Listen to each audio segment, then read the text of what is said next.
ज्ञान नाही विद्या नाही ती घेण्याची गोडी नाही.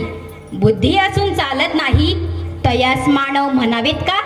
वडकलत काय? म्या सावित्री ज्योतिबा फुले नाव समद्यानी ठाव असल ना वय तरी म्हणा नाही तर नाही तरी म्हणा. वय वय वय म्या काय काम केली ते बी ठाव असत्याल. मुलींसाठी पहिली शाळा मी सुरू केली. म्या लेकरू म्हणते माय हाय माझी. जय भीम दादा. मुलींसाठी पहिली शाळा मी सुरू केली. लई मोठी मोठी कामे केली बघा. हे समजा तुम्हासनी ठाव हाय. पर म्या माझी कहाणी सांगते ते ध्यान देऊ नये का. महाबाप पाटील होता. नायगाव माझं मैयार. शिरवडच्या जवळच्या सातारा रोडला नायगाव माझं मैयार. खंडोजी नेवसे पाटलाची मी पोर. अव पाटलाची पोर होती म्या. माझं समद गोड कौतुक जगामोर केलं जायचं. म्या काय बी हाट केलं तर समदे हाटी पुऱ्या केल्या जायच्या. महाबाप पाटील होता. समद पंचकृषी मध्ये म्या बापाच्या नावाचा दबदबा होता बघा. कुणाचं काय बी प्रश्न असले की महाबापाकडे यावं.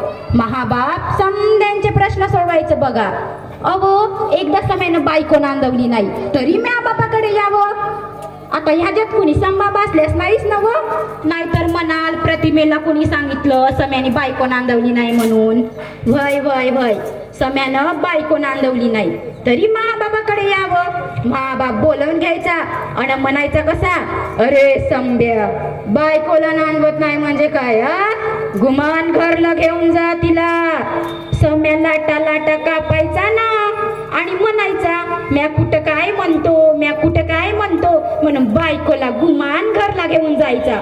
मी हे समज लहानपणीच बघायची. मला बी वाटायचं आपण मोठं झाल्यावर काहीतरी मोठं काम करायचं. आपण मोठं झाल्यावर अशी लोकांची सेवा करायची. दीज जाता जाता दिजायला लागलं. मी मोठी व्हायला लागली. माझी माई माझं लय लाड करायची. जशी तुमची आई तुमचा लाड करते का तशी माझी आई माझं लय लाड करायची. अशी जात्यावर बसायची अन कशी म्हणायची बघा. अशी जात्यावर बसायची अन कशी म्हणायची बघा. नाय गावाच्या चावडीला सोन्याईचा दरवाजा. सोन्याईचा दरवाजा गजुन्या गादी वनवा राजा. सावित्री लाडई की लेक धरी बापाच्या धोतराला. धरी बापाच्या धोतराला गले कशोबतीच्या तुराला. टाळ्यालाही कमी पडल्या बया. जेवण दिलं नाही वाटते जणू सकाळी. हा दिलं दिलं मग टाळ्या वाजवा की. तर माझी आई माझं लय लाड करायची. मला घेऊन बाजारात जायची. एकदा शिरवडच्या बाजारामध्ये मी गेलेली बघा. आईने विचारलं सावित्री तुला काय हवं ग. टोबाच्या टायमाला मला जलेबी लय आवडायची. आईने असा पुळा जलेबीचा हाती दिलेला. मी अशी रस्त्यानं जलेबी खात चाललेली. तेवढ्यात यो गोरा साहेब आला. तेव्हाच्या टायमाला गोऱ्याचं राज्य होतं. गोऱ्याच्या राज्यामध्ये ठाव आहे नव विंगलीस विंगलीस. हा तर असा समोरनं गोरा साहेब आला आणि म्हणतो कसा, हे भेबी राष्ट्रांना जाटांना काही बी खायचे नाही. अगं बया मला काही बी कळना. म्हणलं बाबा जलेबीच्या पुड्याकडे बघतो ना असा सपोर्ट करतोय. याला जलेबी तर नाही पाहिजे जणू. म्या असा पुडा फेकून दिला. काय बी बोलली नाही. अशी शहाण्या लेकरासारखी उभी होती. दिसतंय नव शहाण्या लेकरू. अशी शहाण्या लेकरासारखी उभी होती. यो गोरा साहेब म्हणतोय कसा, तुमची पोर लय गुणाची दिसती. तुमची पोर लय मोठी होणार दिसती. खूप हुशार दिसती. अगं बया महा बाप बी म्हणती पोर लय हुशार. माझी आई बी म्हणती पोर लय हुशार. अन यो गोरा साहेब म्हणत तो पोर लय हुशार. मला वाटायला लागलो खरंच मी हुशार. काहीतरी मोठी होणार. दिस माझं जाता जाता दिसायला लागलं. मी मोठी हुवायला लागली. जशी का मी मोठी हुवायला लागली दिसायला खूप कोडरूप होती बघा. लांब नाक टपर डोळं. माणसाने नुसतं बघतच राहावं असं माझं रूप बघा. दिस जाता जाता दिसायला लागलं. मी मोठी व्हायला लागली. तेव्हा लावलं ना माझ्या मायनं माझ्या बापाच्या मागं टुमन. आता काय टुमन लावलं नसेल बरं. माझ्या माहेनं लावलं महाबापाच्या मागं टुमन. पोरीचं लगीन करा, पोरीचं लगीन करा, पोरीचं लगीन करा. अन तेव्हाच्या टायमाला इवल्या इवल्या मुलींची लग्न व्हायची बघा. 6 महिन्याची काय, 1 वर्षाची काय, 2 वर्षाची काय, 3 वर्षाची काय. अरे कवा कवा तर पाण्यालाच बाशिंग बांधलेली, नाही तर कवा कवा पोटालाच टिळा. ॲडव्हान्स बुकिंग काय सांगू बाबा आपल्या भारताच्या संस्कृतीबद्दल. तर माझ्या मायनं लावलं आणि बाप्पाच्या मागं टुमन, पोरीचं लगीन करा, पोरीचं लगीन करा, पोरीचं लगीन करा. म्या बाप्पानी म्हणलं माझी पोर लाखात एक आहे. जो कुणी समाज सुधारक असेल, जो कुणी जग परिवर्तन करीत असेल, अशाच मुलाशी मी माझ्या मुलीचं लग्न लावून देईन. मला काही बी कळना. इवल्या इवल्या मुलीसोबत झिम्मा म्हणा, फुगडी म्हणा खेळायचं माझं वय होतं बघा. मला काही बी कळत नव्हतं. मी 9 वर्षाची असन तेवढ्यात ते धनकवड्याची पोर सगुणाबाई आली. ज्योतिबांसाठी पोरगी शोधत होती. त्या ज्योतिबाच्या डोक्यामध्ये काही बाई असायचं बघा. मुलगी शिकल्या पाहिजे, मुलीला शिक्षण दिलं पाहिजे, असं काही बाई विचार असायचं. त्या सगुणाबाईनं म्हणलं ज्योतिबाचं अन सावित्रीचं जोडलंय झाक दिसल बाई.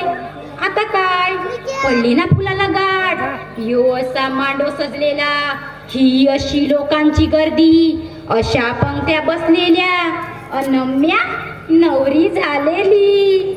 गळ्यामध्ये मंगळसूत्र, पायामध्ये जोडव्या, अशी ठुमकत मी पुण्यामध्ये आली बघा. अरे नवरी होऊन पुण्यामध्ये आली अन बघती तर काय, इकडून ठेवलेली पुस्तकं, समोरनं ठेवलेली पुस्तकं. या बया म्हणलं कोठी पुस्तकच खातो की काय. इकडून ठेवलेली पुस्तकं, तिकडून ठेवलेली पुस्तकं. हे बाबा जणू कोठी पुस्तकच खातो की काय. तेव्हा हे मला म्हणायला लागले सावित्री पोरीबाळींची परिस्थिती फार वंगाळ आहे. बुकात काय लिहिलं हे पोरीबाळींना कळलं पाहिजे. मी पुरुष आहे सावित्री, मी स्त्रियापर्यंत जाऊ शकत नाही. तू स्त्री आहे, तू स्वतः शिक आणि पोरीबाळींना शिकव. या बया म्हणलं तुम्ही जर 10-12 भाकऱ्या थापाया सांगितलं असतं तर मी थपून दिलं असतं. पण यो आपण शिकायचं आणि पोरीबाळींना शिकवायचं मला नाही जमणार बया. मग आम्ही शेतावर गेलो. शेतावर अशी पेरायची कामं चालू होती. मया संग फतिमा शेख आणि सगुणाबाई होती बघा. आणि समजेने मिळून अशी पेरायची कामं करत होतो. यांनी मला बोलवलं आणि म्हणतात कसं सावित्री बघ पेरायची कामं चालू आहेत, एका दाण्यानं गाडून घेतलं नाही तर उभं करणीस निर्माण होणार नाही, आणि आज आपण दोघांना गाडून घेतलं नाही तर उद्याच्या समाजाची निर्मिती होणार नाही. या बया मला काही बी कळायचं नाही. गाडून घ्यायचं काय, समाजाची निर्मिती काय, मला काही बी कळत नव्हतं. हे अशी बोलत मी नुसती अशी बघायची. यांनी हातामध्ये काठी घेतली, इकडून काठी फिरवली, तिकडून काठी फिरवली अन काहीतरी लिहिलं आणि म्हणायला लागले मन याला अग बया. मी बी इकडून काठी फिरवली, तिकडून काठी फिरवली, काही जमेना. म्हणलं मला लिहाय वाचाया ना ग सांगू सा. तेव्हा हे मला म्हणायला लागले सावित्री तू पहिलं पाऊल उचल, सावित्री तू पहिलं पाऊल उचल, तुझी गरज आहे समाजाला. अगं तुझ्या एका पावलाला उद्याचा इतिहास घडणार आहे सावित्री, तू पहिलं पाऊल उचल. म्या बाई म्हटली, कारण माझ्यासारखं धाडस कुणी करू शकत नव्हतं हे मला माहीत होतं, म्हणून म्या वय म्हटली. परत हातामध्ये काठी घेतली, इकडून काठी फिरवली, तिकडून काठी फिरवली. 8 दिवस लागले मला शिकाया. मग मी आ शिकले, मग मी उ शिकले, समद 12 खडी शिकले बघा. मग अशी पुस्तकातली अक्षरं मला फुलासारखी दिसू लागली. अशी पुस्तकातली अक्षरं मला मोत्यासारखी दिसू लागली. अशी पुस्तकातली अक्षरं मैया संग बोलायला लागली. मला लय आनंद झाला, यांना बी लय आनंद झाला. योगीने सांगाया माझी सावित्री शिकायला लागली, माझी सावित्री शिकायला लागली.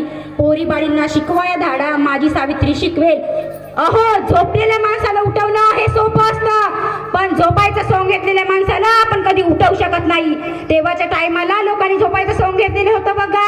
पोरीबाळींना शिकवू देत नव्हती लोक, माणसाचं लय भ्या असायचं बघा. आम्ही असे शिकवायला जायचे आणि घरला यायचे. ही लोक मला शेण दगड घाणेरडं पाणी टाकायचे, कपड्याची नुसती वास सुटायची वास. म्हणलं पोरीबाळींना शिकवायला जातू या, ना कुणाचं पाप ना कोणाची चोरी करतू या. म्या म्हणलं म्या काही शिकवणार नाही. तेव्हा हे मला म्हणायला लागले सावित्री ही परीक्षेची वेळ आहे, मागं हटून चालणार नाही. हे तुला शेण दगड फेकून मारतात ना तर हातामध्ये पिशवीत साडी घ्यायची, पण मागं हटायचं नाही. म्या बाई म्हटली. मी हातामध्ये पिशवीमध्ये साडी घ्यायची आणि मुलीला शिकवायला जायची आणि घरला यायची. पर एक दिवस काय झाला, आला ना यो ब्राह्मण.